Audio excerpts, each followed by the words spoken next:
Data statistik didapat dari Kementerian Perdagangan dan juga dari Kementerian Perindustrian bahwa 85% bahan baku industri nasional Indonesia importnya dari Tiongkok. Satu lagi, kalau trading, beli barang jadi untuk dijual lagi, ternyata 70% juga barangnya dibelinya dari Tiongkok. Kita perjelas, bahan baku industri artinya bahan setengah jadi. Kalau trading itu bahan jadi utuh tinggal jual. Sedangkan kalau Indonesia ekspor keluar itu bahan mentah alam ke Tiongkok yang dibikin setengah jadi oleh Tiongkok lalu diimpor balik ke Indonesia sebagai bahan baku industri atau barang jadi. Bahan baku tadi yang balik itu 50%-nya dari 80% bahan baku industri. Kita diputer-puter barang sendiri sesungguhnya. Tiongkok untung di tengahnya. Hebat Tiongkok. Ini negara tetangga kita ini bernegaranya kok kayak provinsi jadinya ya. Apa Tiongkok segitu hebatnya? Atau negara tetangga segitu lemahnya bernegaranya, terlalu urusin politik dalam negeri sehingga ekonominya dibuat dalam tanda petik bergantung dengan Tiongkok. Nggak heran transaksinya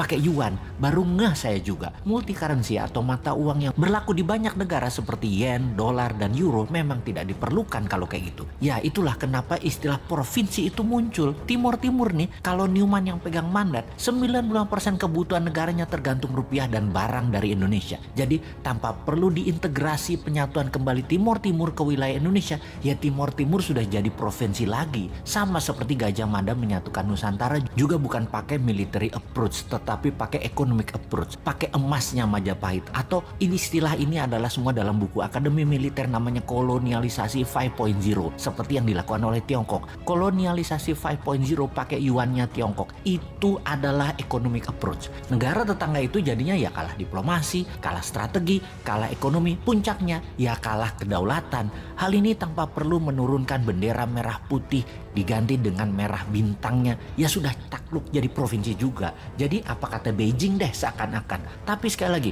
untung masyarakatnya dibuat apatis nasionalismenya, nggak ngerti kedaulatan, nggak ngerti nation right. Kalau paham sudah biar tuh pejabat yang paling serba bisa itu. Saking baiknya atau nggak ngertinya bernegara pejabat puncaknya di negara tetangga tersebut, ada pejabatnya terbukti meletakkan uang di Pandora Papers aja nggak diapa-apain. Walau kalau ditanya nggak tahu duit dari mana tuh dapatnya pejabat itu. Pejabat loh ya. Rakyatnya kalau udah hal gini cuek. Mungkin sudah kadung cinta dan sudah kadung kena propaganda otaknya oleh ribuan buzzer bahwa anti pemerintah itu pasti kadrun yang kena radikalisme Timur Tengah. Bosman bahkan dibilang kadrun.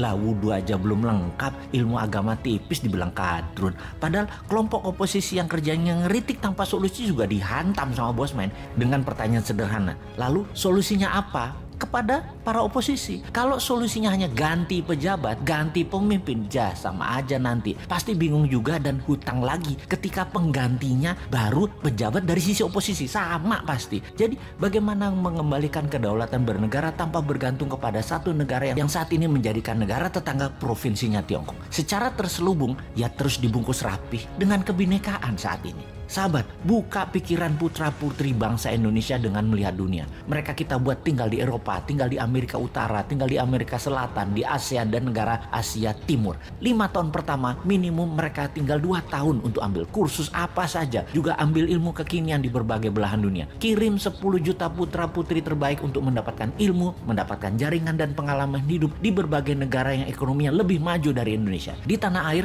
sekolah ubah kurikulumnya. Bukan 6 tahun SD, 3 tahun SMP, 3 tahun SMA, total 12 tahun, tapi ubah hanya 10 tahun. Nggak ada yang namanya SD, SMP, SMA. Yang ada hanya sekolah pratama atau primary school, kemudian sekolah kejuruan, universitas, sekolah tinggi, akademi militer, kepolisian, dan lain sebagainya. Selesai sekolah pratama, maka ada wajib militer 2 tahun. Secara teknis, wajib militer selesai dulu, baru 10 juta putra-putri terbaik ini dikirim ke luar negeri dalam 5 tahun ke depan. 10 tahun ke depan, tambah lagi, ada 20 juta putra-putri terbaik ini memiliki nasionalisme yang kuat, berpikir terbuka, pandai, dan membuat banyak perubahan di tanah air tercinta ini hingga menjadi negara berdaulat utuh adalah karena pengalaman mereka selama mereka belajar dan melihat dunia. Itulah bekal untuk Indonesia emas di tahun 2045 versi Newman. Kita tantang yang lainnya, konsepnya mana? Jangan cari populer jual tampang dan kegiatan pakai anggaran Pemda dan anggaran negara dong. Modal sendiri tanpa jabatan, tanpa anggaran pemerintah kalau bisa.